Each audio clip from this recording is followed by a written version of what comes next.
چو یک پیر خرد میرد بمیرد جمله آثارم، چو یک همسال من میرد گرانتر می شود بارم. دوستان عزیز، امروز واقعا تاجیکستان عزیز ما ماتم دارد، زیرا که هنرمندی بهترین خود را، هنرمندی رقم یک را از دست داده است. هنرمندی که پیوسته ما را با شوخی های بهترینش میخنداند و ما را تربیت میکرد و واقعا هرچند حج یعنی صحنه های استاد علاوالدین خنده آور بودند، اما تربیتگر نیز بودند که شخصا خود من از آن صحنه ها بسیار چیزها را آموختم و امروز که مخلصان و اهل بیتشان درد دارند و شاعران نیز از این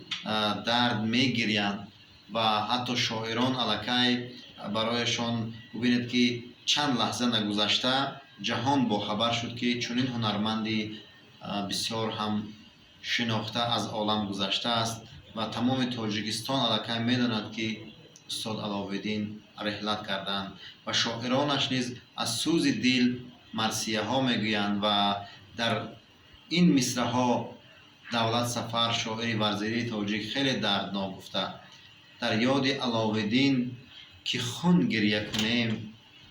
زین حال مگو چیسان و چون گریه کنیم. در زندگیش از او چنان خندیدیم، در زندگیش از او چنان خندیدیم، صد چند به مرگ او کنون گریه کنیم. واقعا ما را که هرچند استاد علاوالدین بیش از خنده هم باز بیشتر میخنداندند، بیش از خرسندی ما باز هم ما را خرسندتر میکردند، اما امروز با رفتنشان ما را زیاده از خرسندی همون غمناک کردند و زیاد از آنه که میخندیدیم ما را گریان کردند و همدردی خود را به کل خانوادهشان و اینچنین به هواداران بیشمارشان میرسانم. بگذار که جای این مرد هنر بهشت باشد و بگذار که پیروان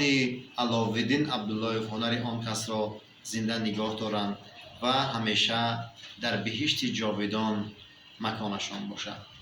خوشبخت مرده که به یاد گناه او، صد زنده زندگی کند اندر پناه او.